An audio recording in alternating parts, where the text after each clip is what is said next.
عمرے کا طریقہ کار کیا ہے؟ سب سے پہلے احرام باندھنا اور میقات سے نیت کر لینا لبیک اللہم عمرہ، اور نیت کر کے تلبیہ شروع کر دینا ہے یہاں تک کہ بیت اللہ پر آپ کی نظر پڑ جائے۔ جیسے ہی بیت اللہ پر نظر پڑے گی تلبیہ چھوڑ دیا جائے گا، اور تلبیہ لبیک اللہم لبیک لبیک لا شریک لک لبیک ان الحمد والنعمت لک والملک لا شریک لک۔ تلبیہ چھوڑ دینا ہے جب بیت اللہ پہ پہلی نظر پڑے گی، اور اس کے بعد دعائیں شروع کر دیں، بیت اللہ کو دیکھ کے دعائیں، اور سیدھا حجر اسود کے سامنے آ کے ایک کندھا ننگا کر لینا، یعنی اس سے پہلے کندھا آپ نے ڈانپا ہوا تھا، حجر اسود کے سامنے آ کے کندھا ننگا کر کے حجر اسود کی طرف استلام کرنا ہے، بسم اللہ اللہ اکبر، اور طواف شروع کر دیں۔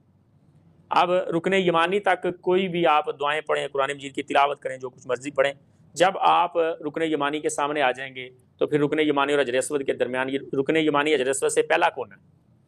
اس درمیان میں آپ پڑھیں گے ربنا آتنا فی الدنیا حسنہ وفی الآخرۃ حسنۃ وقنا عذاب النار، یہ نبی علیہ الصلوۃ والسلام پڑھا کر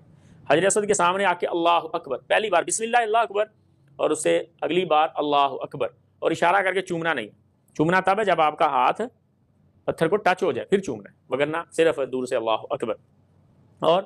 پھر دوسرا چکر، یعنی جب آپ حجر اسود تک واپس آ گئے ایک چکر پورا ہو گیا، دوسرا، تیسرا، جب 7 چکر پورے ہو جائیں گے تو پھر اپنے کندھے کو واپس ڈانپ لینا ہے، کندھا صرف اور صرف طواف کے دوران ننگا کرنا۔ اس کے بعد 2 رکعت پڑھنی ہے مقام ابراہیم پر، حتیم میں جگہ مل جائے تو وہاں پڑھ لینی، اور 2 رکعت پڑھ کے پھر چلے جانا ہے سائی کی طرف،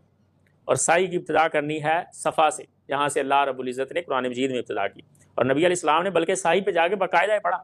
ابدأ بما بدأ اللہ بہ، میں بھی وہاں سے شروع کروں گا جہاں سے اللہ نے شروع کیا۔ کہاں سے؟ ان الصفا والمروۃ من شعائر اللہ، پہلے صفا پھر مروہ، پھر یہ آیات پڑھنی پوری، ان صفا والمروۃ من شعائر اللہ فمن حج البیت او اعتمر فلا جناح علیہ ان یطوف بہما ومن تطوع خیرا فإن اللہ شاکر علیم۔ یہ پڑھ کے پھر لا الہ الا اللہ وحدہ، یہاں پہ نبی علیہ السلام نے پہاڑی پہ کھڑے ہو کے مکہ کی طرف، خانہ کعبہ کی طرف منہ کر کے یہ اعلان کیا، لا الہ الا اللہ وحدہ لا شریک لہ لہ الملک ولہ الحمد وہو علی کل شیء قدیر، 3 بار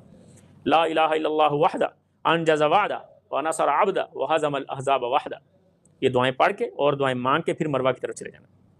درمیان میں دعائیں پڑھتے جائیں، اللہ کا ذکر کرتے جائیں، قرآن مجید کی تلاوت کرتے جائیں، یا کوئی ضروری بات کر لیں یا خاموش رہیں، یا مرضی آپ۔ مروہ پہ جا کے پھر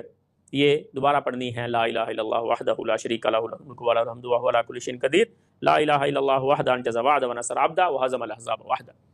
پھر صفا کی طرف، صفا سے مروہ 1 چکر، مروہ سے صفا 2 چکر، پھر 3 چکر، واپس 4 چکر، 5، واپس 6، یعنی صفا سے شروع کیا، صفا پہ 1 بار آئے دوبارہ، پھر دوسری بار آئے، یہ آپ کے 6 چکر پورے ہو گئے، دوبارہ آپ کو صفا پہ آنے کی ضرورت نہیں۔